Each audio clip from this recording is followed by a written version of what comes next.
अस्सलामुअलैकुम। थोड़ा पढ़ लो मैं खुशामदीदी। NG 503 का लेसन नंबर 22 स्टार्ट करने जा रहे हैं हम। Language and society. Topic number 116 introduction to social linguistics. अच्छा जी, सोशल लिंग्विस्टिक्स होती क्या है? Study of the relationship between language and society. इसमें जी आप लैंग्वेज की स्टडी करते हैं सोसाइटी के हवाले से, मतलब एक कल्चर में एक लैंग्वेज कैसे बोली जाती है, क्यों बोली जाती है, बड़ा कैसे बात करता है, छोटा कैसे बात करता है, सोसाइटी के हवाले से ओवरऑल लैंग्वेज की स्टडी करना किस में आता है? सोशल लिंग्विस्टिक में आता है। ये जी MCQ set studies about how a nation decides that language will be recognised in courts और इन एजुकेशन। हाँ जी, सोसाइटी में ये भी तो होता है ना कि एजुकेशन में कैसी आपको लैंग्वेज पढ़ाई जा रही है, आप अपने सोशल सेटिंग्स में कैसे बोल रहे हैं, फ्रेंड सर्कल में आप कैसे लैंग्वेज यूज़ कर रहे हैं, कोर्स में कैसी लैंग्वेज यूज़ की जाती है। तब जितना भी आपकी सोसाइटी में जोन से जहाँ जहाँ भी जिस भी तरह लैंग्वेज इस्तेमाल की जाती है उस सब की स्टडी करना आपके सोशल लिंग्विस्टिक में आता है। अच्छा जी, ये जी डिफरेंस उन्होंने कहा है। linguistic differ from social linguistics in taking account only of the structure of language to the exclusion of social context in which it is learned and used. Social linguistics partly empirical and partly theoretical. उनका कहना है linguistic जो है वो social linguistic से इस तरह different है कि लिंग्विस्टिक में आप सिर्फ लैंग्वेज के स्ट्रक्चर की स्टडी करते हैं, उसको एनालाइज करते हैं, ठीक है। उसमें आपका सोशल कॉन्टेक्स्ट कोई स्टडी नहीं की जाती, सिर्फ ओवरऑल आप लैंग्वेज के स्ट्रक्चर के ऊपर ही स्टडी करते हैं, उसको ही एनालाइज करते हैं। जबकि सोशल लिंग्विस्टिक उनका कहना है ये पार्टली एम्पिरिकल है एंड पार्टली थियोरेटिकल है। मतलब इसमें थ्योरी भी है कि कोई कैसे काम, क्या कल्चर में कोई लैंग्वेज कैसे यूज़ होगी, और ये प्रैक्टिकली देखा भी जाता है, एनालाइज भी कर सकते हैं, तो पार्टली एम्पिरिकल भी है। लिंग्विस्टिक जो है वो थियोरेटिकल है और सोशल लिंग्विस्ट जो है वो पार्टली एम्पिरिकल और पार्टली थियोरेटिकल है। Possible relationships between language and society. There are different theories on relationship between language and society. वो जी क्या क्या theories हैं? Social structures may either influence or determine language structure and or behavior. Example given as grading. उनका कहना है कि आपका जो सोशल स्ट्रक्चर है, जो आपकी सोसाइटी है, उसके हवाले से हम ये पता लगा सकते हैं कि आपकी लैंग्वेज कैसे होगी, आपकी लिंग्विस्टिक स्ट्रक्चर क्या होगा, मतलब आपके सोशल बिहेवियर जैसे होंगे, आपका सोसाइटी का जो सिस्टम होगा, उसकी मदद से हम आपके लैंग्वेज का पता लगा सकते हैं। जैसे कि एज ग्रेडिंग के बड़े आपके किस तरह लैंग्वेज यूज़ करते हैं, एक छोटा बच्चा कैसे लैंग्वेज यूज़ करता है, और आपके कल्चर में डिफरेंट सेटिंग्स पे कैसे डिफरेंट लैंग्वेजेस बोली जाती हैं, ये सारा कुछ जो आता है ये आपके सोसाइटी से पता लगता है कि आपकी लैंग्वेज कैसी है, आप लैंग्वेज कैसे इस्तेमाल करते हैं, ठीक है। एलीट क्लास के बच्चे या एलीट क्लास के लोग कैसे लैंग्वेज बोलते हैं, मिडिल क्लास के कैसे बोलते हैं, और गरीब घराने के कैसे बोलते हैं, यह सब कुछ इसमें आता है। फिर जी आगे अगली थ्योरी है, ये वॉर्फियन हाइपोथेसिस है। उसने कहा कि हम अपने आप जो है लैंग्वेज स्ट्रक्चर से, जो आप लैंग्वेज बोलते हैं उसकी मदद से भी आपके सोसाइटी का पता लगाया जा सकता है। जो मैंने ऊपर बात की, एक तो ऊपर वो ये कह रहे हैं कि हम आपकी सोसाइटी, जो आपकी सोसाइटी है उसके जो रूल्स और रेगुलेशंस हैं उनका आपकी लैंग्वेज की वजह से पता लग सकता है, ठीक है। मतलब आपके सोसाइटी के जो रूल्स हैं वो असरअंदाज होते हैं आपकी लैंग्वेज पे, ठीक है। वॉर्फियन ये कह रहा है कि आपकी लैंग्वेज जो है वो असरअंदाज होती है आपके सोशल स्ट्रक्चर पे, कि आप किस तरह रहते हैं। जैसे कि एलीट क्लास के बच्चे जिस तरह लैंग्वेज बोलते हैं, फिर उनका सोशल स्ट्रक्चर भी वैसा होता है, जो मिडिल क्लास है उनका भी वैसा होता है। तो उनका कहना है कि हम आपके लैंग्वेज के स्ट्रक्चर से पता लगा सकते हैं कि आपका सोसाइटी सर्कल क्या है, आपका सोशल ग्रुप क्या है, ठीक है। वॉर्फियन हाइपोथेसिस ये कहता है। मार्क्सिस्ट व्यू क्या है? लैंग्वेज एंड सोसाइटी में इन्फ्लुएंस ईच अदर। इसका कहना है कि लैंग्वेज और सोसाइटी दोनों ही एक दूसरे पे असरअंदाज होती हैं।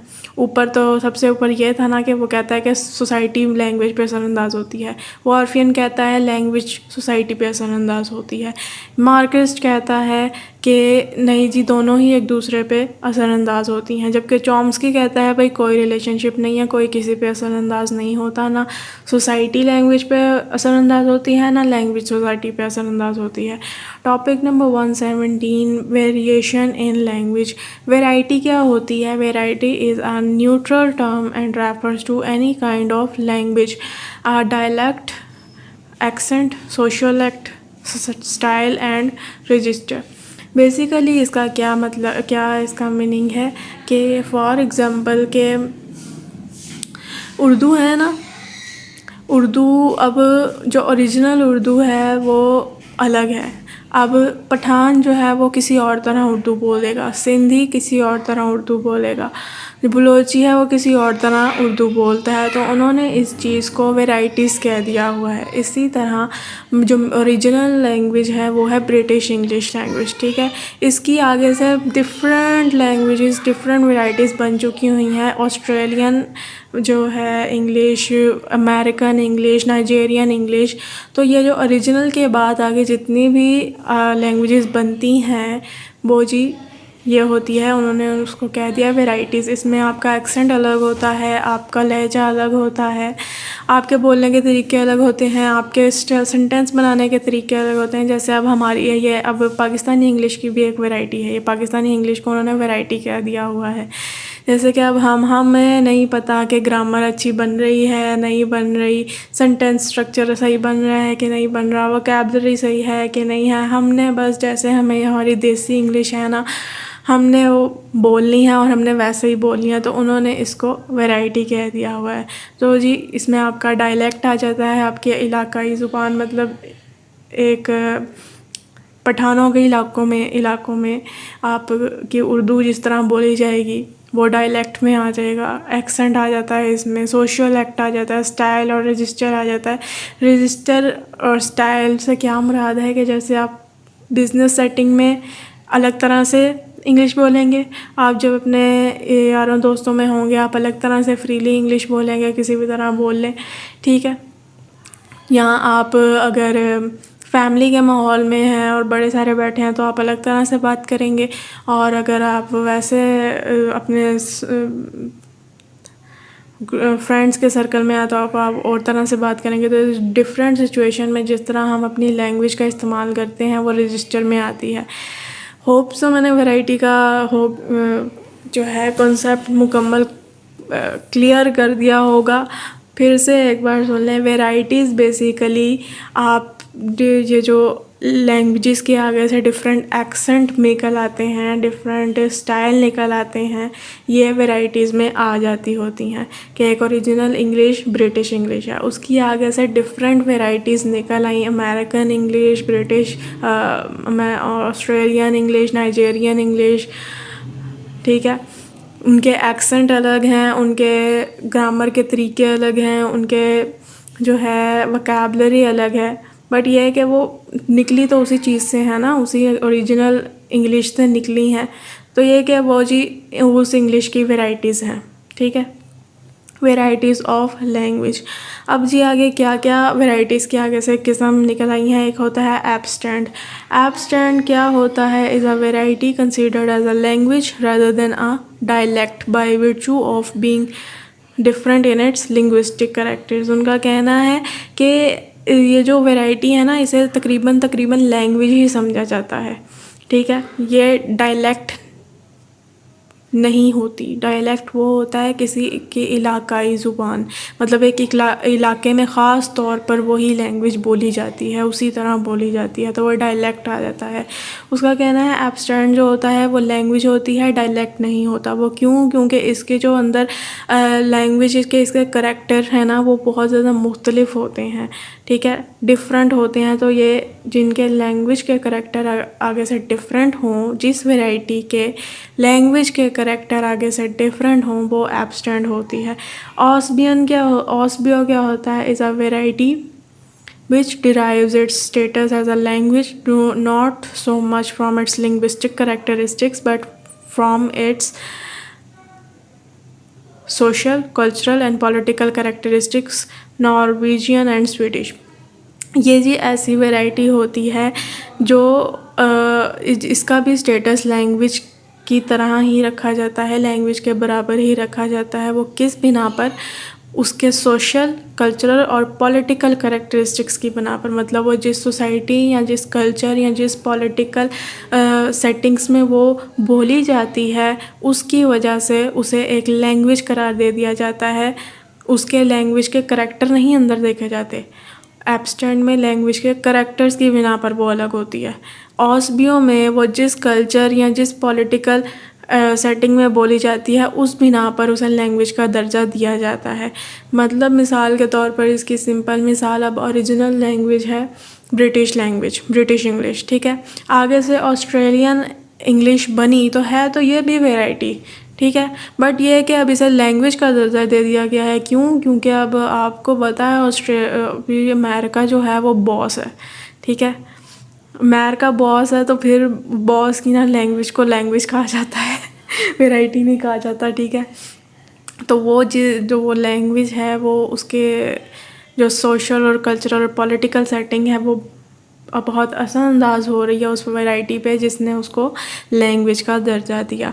डायलेक्ट क्या होता है? Dialect is a language variety spoken by speech community that is characterised by systematic feature, example give phonological, lexical, grammatical that distinguish it from other varieties of the same language. Dialect जी मैंने आपको कहा है एक इलाकाई ज़ुबान, आप कह लें एक स्पीच कम्युनिटी, एक इलाका है उसमें एक ख़ास स्पीच कम्युनिटी पाई जाती है। मतलब एक इलाका है वहाँ पे पठान रहते हैं। पठान अब वहाँ पे कैसे उर्दू बोलेंगे? जिस तरह वो उर्दू बोलेंगे समझ लो कि वो उनका डायलेक्ट है, ठीक है। वो एक डायलेक्ट है उर्दू का, ठीक है। तो एक स्पीच कम्युनिटी जैसे लैंग्वेज बोलती है वो जो डायलेक्ट उसमें आता है, ठीक हो गया। Types of dialect. डायलेक्ट के क्या टाइप हैं? आइडियोलेक्ट, एक तो ये होता है कि एक बंदे की जो अलग ज़ुबान या अलग एक्सेंट हो वो आइडियोलेक्ट कहलाता है। सोशियोलेक्ट एक सोसाइटी, एक पूरी स्पीच कम्युनिटी की एक ख़ास वे है लैंग्वेज का, लैंग्वेज बोलने का उनका एक ख़ास अंदाज़ है उस लैंग्वेज का, वो जी सोशियोलेक्ट में आता है, ठीक है।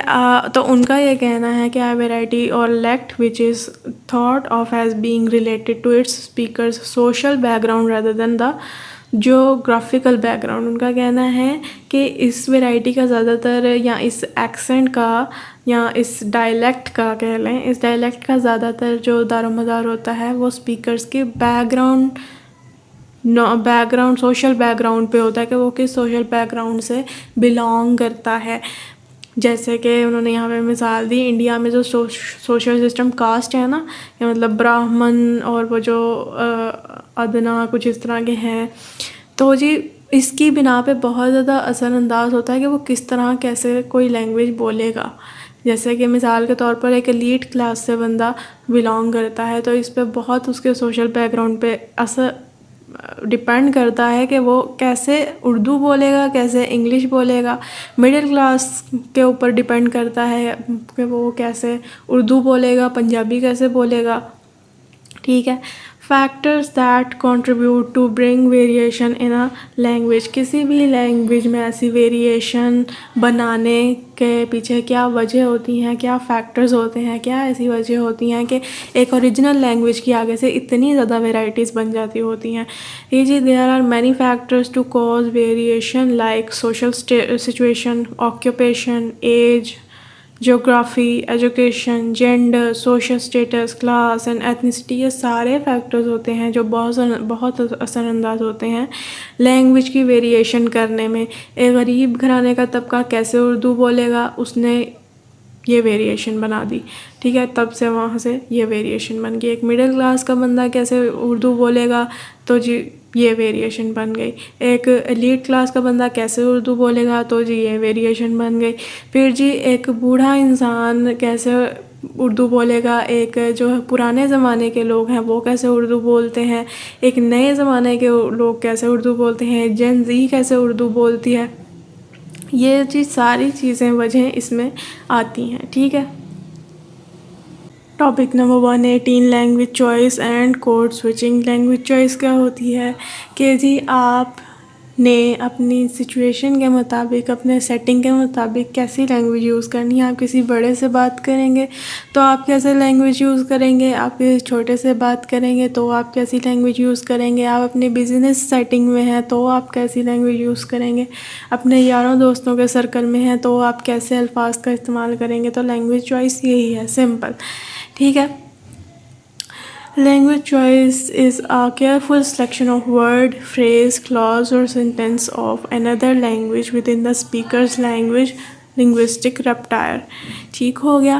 Language choice occurs because speakers choose an appropriate register, genre, style, medium और tone of voice in relation to the interlocutor. आप जिससे बात कर रहे हैं उससे बात करते हुए आपका क्या ओहदा है, उसका क्या ओहदा है, आपने कैसी लैंग्वेज यूज़ करनी है, उसके ओहदे के मुताबिक, सिचुएशन के मुताबिक, टॉपिक के मुताबिक आपकी टोन क्या होनी चाहिए, ये सब चीज़ें लैंग्वेज चॉइस में आती हैं। जी डेविड ने कहा, David argues that the language choice is triggered by factors such as social status। आपका social status क्या है, अगले का social status क्या है, आपके जेंडर क्या है, अगले का जेंडर क्या है, एजुकेशनल अटेनमेंट क्या है, एथनिसिटी क्या है, एज आ जाती है, ऑक्यूपेशन आ जाता है, रूरल एंड अर्बन ओरिजिन आ जाता है, आपके बेसिकली कल्चर में जो कुछ भी है वो इसमें आ जाता होता है। ये सारे फैक्टर्स हैं जिनकी बिना पर आप लैंग्वेज की चॉइस करते हैं कि मैंने किस सिचुएशन में कैसी बात करनी है। कोड स्विचिंग क्या होता है जी, कोड स्विच ये होता है कि हम जो बात करते करते, इंग्लिश में बात करते करते अक्सर ही उर्दू में हम बात करना शुरू कर देते हैं विद इन अ कन्वर्सेशन, तो वो जी हमारा कोड स्विच होता है, वो हमने कोड स्विच करते हैं। इस चीज़ को उन्होंने कोड स्विच का नाम दे दिया। Myers Scotton coined a cover term of alternation of linguistic varieties within the same conversation. एक कन्वर्सेशन चल रही है, इंग्लिश में एक कन्वर्सेशन चल रही है, आपने इंग्लिश बोलते बोलते एकदम से आप उर्दू बोलने लग गए हैं, बीच में आपको उर्दू का सेंटेंस ले आए हैं, तो जी आपने कोड स्विच किया है। कोड स्विच और कोड मिक्सिंग में क्या फ़र्क होता है। Code switch for inter sentential switches only and instead prefer to use code mixing for intra-essential switches। जी अगर आपने एक सेंटेंस इंग्लिश में बोला और आपने अगला सेंटेंस उर्दू में बोला तो ये कोड स्विचिंग है, ये इंटर सेंटेंशियल स्विचेस होते हैं, मतलब एक जुमला उर्दू में एक जुमला इंग्लिश में, ये कोड स्विच होता है। अगर आपने एक ही सेंटेंस में इंग्लिश बोलते बोलते कोई एक वर्ड उर्दू का बोल दिया है, जैसे कि आई वॉज डूइंग दिस और देन आई वॉज थिंकिंग, आपने अब इसमें और जो है वो आपने उर्दू का लगा दिया, तो आपने एक पूरे सेंटेंस में एक पूरा सेंटेंस इंग्लिश का बोलते बोलते कोई एक वर्ड आप किसी दूसरी लैंग्वेज में बोल देते हैं, तो वो जी आप कोड मिक्स करते हैं। जब आप डिफरेंट सेंटेंसेस को क्या कहते हैं स्विच करते हैं तो वो कोड स्विच होता है। जब आप एक ही सेंटेंस में मिक्स करते हैं तो वो कोड मिक्स होता है, ठीक है। ये जी डिफरेंस है, होप सो आपको समझ आ गया होगा। बोरिंग क्या होता है जी, आप किसी और लैंग्वेज से कोई वर्ड बोरो कर लेते हैं और आप उसे अपनी रोज़मर्रा की रूटीन में आप अपनी लैंग्वेज में यूज़ करना शुरू कर देते हैं और वो आपकी लैंग्वेज में आम हो जाता है, वो होता है बोरिंग। जैसे कि अब इन्होंने इधर मिसाल दी कि रेस्टोरेंट जो है वो फ्रेंच वर्ड है, जबकि ये इंग्लिश का अब एक आम वर्ड है और इंग्लिश में ये अमूमन ही बोला जाता है, तो ये जी इंग्लिश ने बोरो कर लिया हुआ है, उधार ले लिया हुआ है फ्रेंच से, ठीक है। काइंड्स ऑफ कोड स्विचिंग, क्या क्या काइंड्स हैं। सिचुएशनल कोड स्विचिंग, उनका कहना है जब कोई ऐसी सिचुएशन होती है जिसमें आप कोड स्विच नहीं कर सकते, आप लिमिटेड हो जाते हैं, आप वहाँ पे पाबंदी लग जाती है कि आप इस सिचुएशन में कोड स्विच नहीं कर सकते। तो जी वो डोमेन बेस्ड और सिचुएशनल कोड स्विचिंग होता है कि आप वहाँ पे कोड स्विच नहीं कर सकते। जैसे बिज़नेस सेटिंग में आपके बिज़नेस में बस इंग्लिश ही अलाउ है कि आपने ऑफिस सेटिंग्स में इंग्लिश ही बोलनी है, इंग्लिश में ही कन्वर्सेशन करनी है, इंग्लिश में ही डील्स वगैरह जो भी डिस्कशन वगैरह करनी है। तो वो एक ख़ास सिचुएशन, इसमें आप कोड स्विच नहीं कर सकते। तो ये जी डोमेन बेस्ड और सिचुएशनल कोड स्विचिंग होता है। इसी तरह अगर आप किसी ख़ास बंदे से बात कर रहे हैं जिसकी वजह से आप कोड स्विच नहीं कर सकते, तो वो जी एड्रेसी बेस्ड होती है सिचुएशन, ठीक है। वो एड्रेसी बेस्ड कोड स्विचिंग होता है कि अगर फिर फॉर एग्जांपल आप अपने बॉस से बात कर रहे हैं और आपने इंग्लिश में ही बात करनी है और उसके ओहदे को मद्देनज़र रखते हुए आपने एक ख़ास लहजे में एक ख़ास जो है चॉइस ऑफ वर्ड यूज़ करते हुए बात करनी है, तो जी ये एड्रेसी बेस्ड होता है, ठीक है। Number 2 metaphorical code switching. ये क्या होता है कि जी आप ना अगर आप कोड स्विच करते हैं ना तो उसका कोई मतलब होता ही है, मतलब किसी वजह से ही करते हैं। जैसे कि हम इंग्लिश बोलते बोलते उर्दू का कोई कर देते हैं, वो अक्सर इसलिए होता है क्योंकि जी हम ज़्यादा बेहतर तौर पर अपने इमोशंस शो करवाना चाहते हैं। तो ये जो होता है, ये जो मीनिंग एक हमने शो करवाना है अपना कल्चरल मीनिंग अपनी लैंग्वेज के ज़रिए, तो हम ये फिर कोड स्विचिंग करते हैं। इसे हम मेटाफोरिकल कोड स्विचिंग कहते हैं, ठीक है। Reasons for code switching to show identity within a group, कि जी एक ग्रुप है उसमें हम अपनी आइडेंटिटी शो करवाएं कि हाँ जी हम एक ख़ास बैकग्राउंड से बिलोंग करते हैं, यह हमारी लैंग्वेज उर्दू है, ये हम इससे बिलोंग करते हैं, या हाँ जी हम बिलोंग करते हैं। लैक ऑफ फैसिलिटी और वोकैबलरी, यहाँ हमारे पास कोई वोकैबलरी नहीं होती उस वक्त, इस वजह से भी हम कोड स्विच करते हैं। मतलब कि इंग्लिश बोलते बोलते कोई ऐसा वर्ड है जिसकी हमें वोकैबलरी नहीं आ रही दिमाग में, तो हम वहाँ पे उर्दू का वर्ड बोल देते हैं। तो ये यहाँ पे भी ये आ गया है कोड, ये वजह होती है लैक ऑफ फैसिलिटी और वोकैबलरी। और क्या है लैक ऑफ रजिस्टर, जी हमें नहीं पता कि डिफरेंट सिचुएशन में हमने कैसी लैंग्वेज बोलनी है, तो हम वहाँ पे भी कोड स्विच कर जाते हैं। हमें नहीं पता कि ये सेटिंग्स है, इसके ये तौर तरीके हैं, यहाँ पे हमने ऐसे बोलनी है, तो वहाँ पे भी हम कोड स्विच कर जाते हैं। ये भी एक रीज़न होती है। To seek attention, for example advertisements, ये जो एडवर्टाइजमेंट्स वगैरह होती हैं ये अक्सर ही कोड स्विच कर रही होती हैं। एक इंग्लिश का वर्ड, एक इंग्लिश का जुमला बोलती हैं, फिर आगे से उर्दू, इस तरह करके ये एड्स वगैरह बनाती हैं। तो ये जी अटेंशन हासिल करने के लिए कि लोगों की अटेंशन हो उनके एड्स की तरफ। टू एक्सप्रेस इमोशंस एंड अम्यूज़मेंट्स, अपने जो नेटिव लैंग्वेज है हम उसके ज़रिए बेहतर तौर पर अपने इमोशंस एक्सप्रेस कर सकते हैं, इसलिए भी हम कोड स्विच करते हैं, ठीक है। Topic number 119, gender and language use. Gender जी उनका कहना है एक सोशल कंस्ट्रक्ट है, ये एमसीक्यूज़ आपने याद रखना है। जेंडर क्या है, is a social construct unlike sex which is based on biological division and it is specific in characters. अच्छा जी, अब जेंडर और सेक्स में जो है मीनिंग समझते हैं। जेंडर जो होता है उनका कहना है सोशल कंस्ट्रक्ट है। सेक्स जो है वो बेसिकली बायोलॉजिकल डिवीजन है, जो कि हमके सबको पता है ये बायोलॉजिकल क्या होता है, या मेल होता है या फीमेल होता है, ठीक है। ये जी सेक्स में आ जाता है। जेंडर जो होता है ये फेमिनिन और मस्कुलिन होता है। ये जी उन्होंने हर चीज़ पे ही ठोक दिया हुआ है। जैसे दही का आप जेंडर क्या होगा, वो मेल है या फीमेल है, वो मस्कुलिन है या फेमिनिन है, नहीं पता। दही होता है या दही होती है, नहीं पता। तो जी ये जेंडर जो होता है सोशल कंस्ट्रक्ट है। सेंस जो है दूसरा वो ज़्यादा स्पेसिफिक है और ज़्यादा क्लियर है जेंडर की बिना पर। लैंग्वेज डिफरेंस, अच्छा जी लैक ऑफ ने क्या किया, वुमेंस की लैंग्वेज के ऊपर थोड़ा रिसर्च किया और वो किस तरह डिफरेंट होती है वुमेंस की लैंग्वेज। उसने कुछ करैक्टरिस्टिक्स बताए हैं, वो क्या हैं। हेजेस क्या होते हैं, अगर उन्होंने एग्जांपल दी है, sort of, kind of and it seems like, के जो वुमेंस हैं वो इस तरह के ज़्यादा फ्रेजेस यूज़ करती हैं। ठीक है, use of super polite forms, बहुत पोलाइट फॉर्म्स यूज़ करती हैं। Would you mind, if you don't mind. Use of but imperatives, why don't you open the door. Over use qualifiers, I think that. Apologise more, I am sorry but I think that. ये सारी women's की language की characteristics हैं। अब जी लड़के और लड़कियों की लैंग्वेज में क्या डिफरेंस है। ऑर्डर्स वर्सेस सजेशन, उनका कहना है जो मेल्स होते हैं वो ज़्यादातर ऑर्डर करते हैं।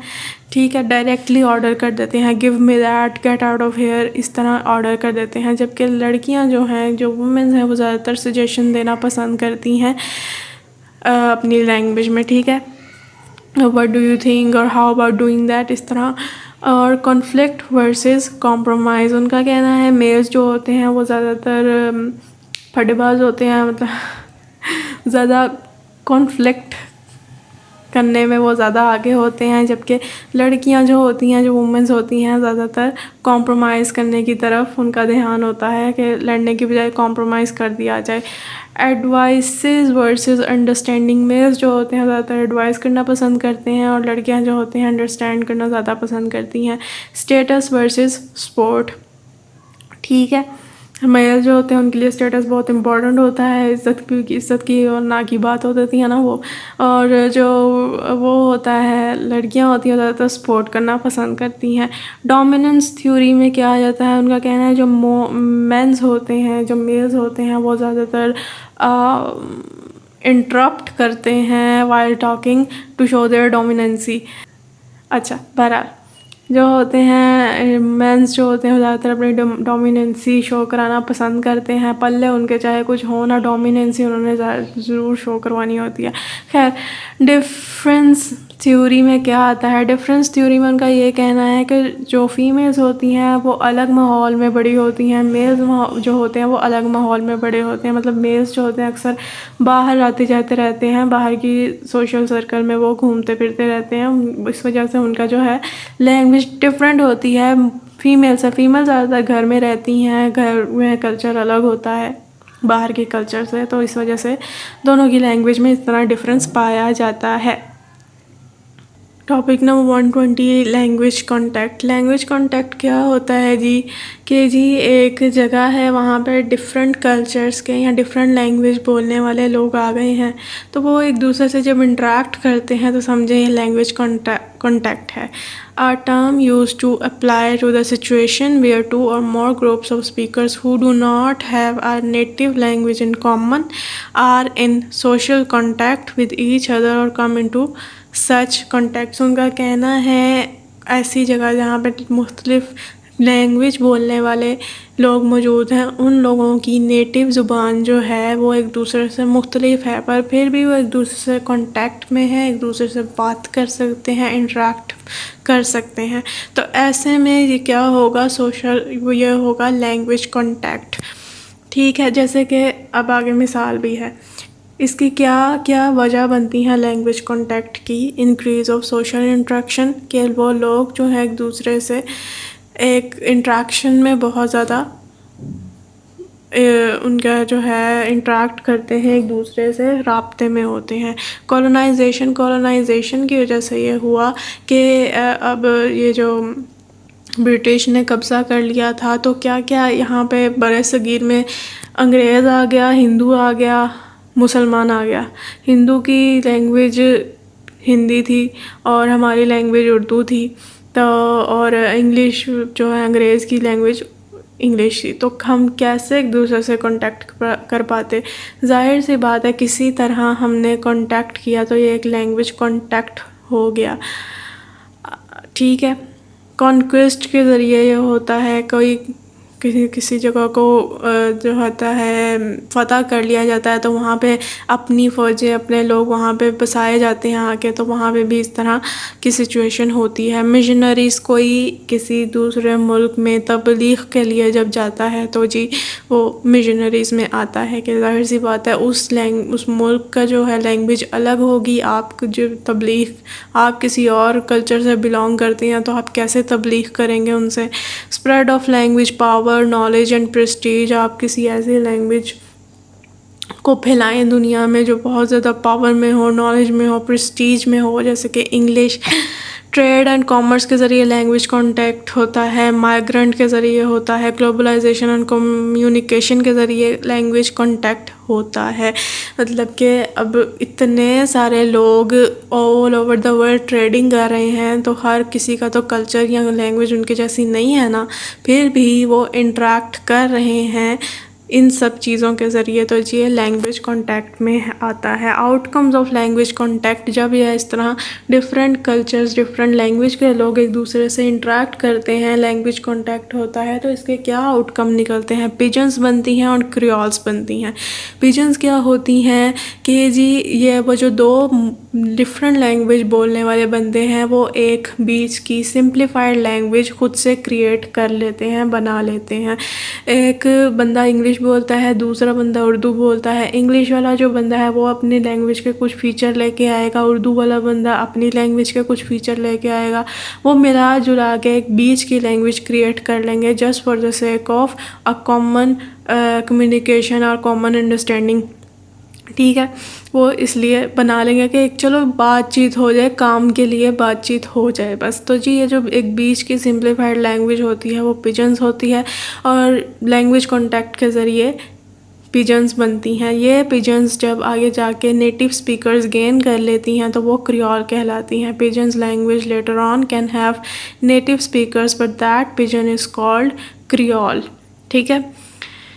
डिग्लोसिया क्या होता है? डिग्लोसिया ये होता है कि एक जो मुल्क में दो लैंग्वेजेस हैं, एक मुल्क में एक लैंग्वेज है, उसकी दो वैरायटीज़ हैं, एक हाई है और एक लो है वैरायटी।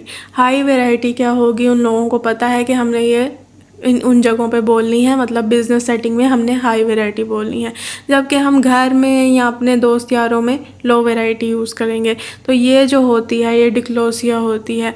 यहाँ पे ये जो उन्होंने कहा है ना, when it has two distinct language, यहाँ पे ये नहीं आना, यहाँ पे टू वेराइटीज़ आना है।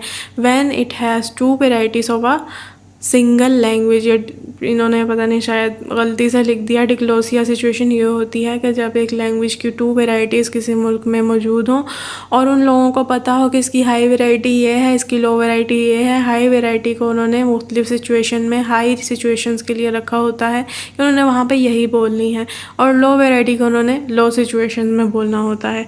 Topic number 121, bilingualism and multilingualism. In many parts of Asia and Africa bilingualism is the norm. MCQs. Use of term bilingual and multilingual. Bilingualism क्या होता है? जो लोग एक से ज़्यादा लैंग्वेज बोलते हैं, दो लैंग्वेज जो बोलते हैं, वो बाइलिंगुअलिज्म होता है। बाय मतलब टू। ठीक है। ऑल तो उन्होंने कहा है, हमने जितने भी अगर कोई इंसान मल्टीलिंगुअल भी है ना, दो से ज़्यादा भी लैंग्वेज बोलता है, तो वो भी बाइलिंगुअलिज्म की कैटेगरी में ही वो डाल देते हैं। बट इसका स्पेसिफिक ये है कि जो दो लैंग्वेज बोलता है, बाय जो होता है बाइलिंगुअलिज्म, वो कहलाता है। जैसे कि उन्होंने कहा ये ट्राइलिंगुअल और क्वाड्रिलिंगुअल। ट्राइलिंगुअल क्या होता है? वो इंसान जो 3 लैंग्वेजेस बोलता है। क्वाड्रिलिंगुअल वो होता है जो 4 लैंग्वेजेस बोलता है। ठीक है। आगे जी ये कॉमन कॉन्सेप्ट है, ये आप खुद पढ़ेंगे। Bilingual competence. बाइलिंगुअल कॉम्पिटेंस क्या होता है कि उनका कहना है कि अगर कोई बाइलिंगुअल है तो वो किस हद तक हम उसे कह सकते हैं, उसे किस हद तक वो लैंग्वेज आनी चाहिए कि जी हम कहें भाई ये कि बाइलिंगुअल है।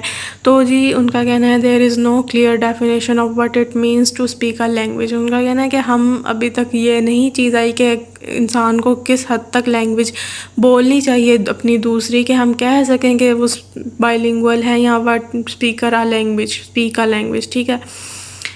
तो native like proficiency.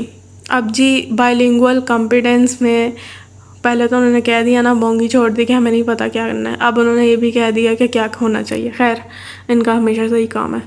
Native like proficiency. उनका कहना है कि अगर कोई इंसान दूसरी लैंग्वेज बोल रहा है ना, तो उसे चाहिए कि वो बिल्कुल जैसे उस लैंग्वेज के नेटिव स्पीकर्स बोलते हैं ना वो लैंग्वेज, उन्हें वो उसे उस तरह बोलना चाहिए। नेटिव लाइक प्रोफिशिएंसी होनी चाहिए। Native like control over 2 languages and equal mastery of 2 languages. जिस तरह एक इंसान की जो नेटिव लैंग्वेज होती है उसे बिल्कुल उसी तरह उसकी दूसरी लैंग्वेज पे भी अबूर हासिल होना चाहिए। एबिलिटी टू कम्युनिकेट, उसे उस लैंग्वेज में कम्युनिकेट करना आना चाहिए। इसके अलावा उसका कहना है कि at least minimum competence in 4 basic language skills. उनका कहना है कि और कुछ नहीं, कम से कम 4 मिनिमम जो कम्पिटेंसीज होती हैं लैंग्वेज स्किल्स की वो आनी चाहिए। ये लैंग्वेज स्किल्स क्या हैं, 4 जो लैंग्वेज स्किल्स हैं वो क्या हैं? Listening, reading, writing and speaking. ये 4 स्किल्स आनी चाहिए आपको अपनी सेकेंड लैंग्वेज में। काइंड्स ऑफ बाइलिंगुअलिज्म, क्या क्या काइंड्स हैं जी? सिमल्टेनियस बाइलिंगुअल, उनका कहना है childrens acquiring 2 first language since birth but 1 language usually dominates the other. ये ऐसी सिचुएशन होती है कि बच्चा जो होता है 2 लैंग्वेजेस बचपन से ही सीखता आ रहा होता है, बट ये कि उसकी एक लैंग्वेज दूसरी लैंग्वेज पे डोमिनेट कर जाती है। जैसे कि हम अपने बचपन से ही इंग्लिश भी साथ ही बोलते आ रहे हैं, बट ये कि हमारी उर्दू जो है वो हमारी इंग्लिश पर ज़्यादातर डोमिनेट है। ठीक है, तो इस सिचुएशन को सिमल्टेनियस बाइलिंगुअल कहा गया है। एडिटिव बाइलिंगुअल क्या होता है? Majority group learns a second language without this being a threat to its first language. कि एक बच्चा 2 लैंग्वेजेस सीख रहा है, बट ये कि वो दोनों इकट्ठे सीख रहा है, कोई भी लैंग्वेज किसी दूसरे पे डोमिनेट नहीं कर रही। जैसे कि Urdu speakers learning any regional language, जैसे कि एक पठान बच्चा ले लें, अगर पठान अपनी जो है पठानी लैंग्वेज के साथ अगर उर्दू भी बोल रहा है तो कोई भी लैंग्वेज किसी पे डोमिनेट नहीं कर रही। सब्ट्रैक्टिव बाइलिंगुअल क्या होता है कि एक स्पीकर को फोर्स किया जाता है कि नहीं भी तुम ये दूसरी लैंग्वेज सीखो ही सीखो। इस हद तक उसे उसके सर पे सवार कर दिया जाता है कि वो अपनी लैंग्वेज को कमतर समझने लगता है, इन्फीरियर समझने लगता है। जैसे कि अक्सर ही इधर पाकिस्तानी लोगों के माइंडसेट्स इंग्लिश को इतना सर पे सवार कर दिया हुआ है कि वो उर्दू को या दूसरी लैंग्वेज को इन्फीरियर या हमारी अपनी लैंग्वेज को इन्फीरियर समझने लग जाते हैं। ठीक है, ये होता है सब्ट्रैक्टिव बाइलिंगुअलिज्म। कल्चरल एडवांटेज, अब जी अगर आप बाइलिंगुअल हैं तो इसके क्या आपको एडवांटेजेस होंगे? कल्चरल एडवांटेजेस होंगे कि जी आपको अगले के कल्चर की अंडरस्टैंडिंग होगी। जिस कल्चर की आप लैंग्वेज सीख रहे हैं अपनी दूसरी, आपको उस कल्चर की अंडरस्टैंडिंग होगी। आपको ये कि उनके लोगों के माइंडसेट का पता चलेगा, उसके कल्चर का पता चलेगा कि वो क्या सोचते हैं, कैसे महसूस करते हैं, क्या जो भी है आपके अंदर एक टॉलरेंस पैदा होगा उस कल्चर के हवाले से। ठीक है, ये एडवांटेजेस होता है और आप उसी हवाले से फिर उन लोगों से इंटरेक्ट भी कर पाते हैं, उनसे बात कर पाते हैं। पर्सनल एडवांटेजेस में जी वही आ जाता है कि जी आप उनसे आपकी सोशल स्किल्स बढ़ती हैं, आप अगले कल्चर से बात कर पाते हैं, आपके अंदर एक एम्पैथी पैदा होती है दूसरे लोगों के हवाले से, दूसरे कल्चर्स के हवाले से, उनकी लैंग्वेजेस के हवाले से। ठीक है, ये जी सारे एडवांटेजेस हैं, ये बस आपने एक बार पढ़ लेने हैं। बस जी इसी के साथ होता है हमारा लेसन ख़त्म। अपना ध्यान रखें, दुआ में याद रखें। अल्लाह हाफिज़।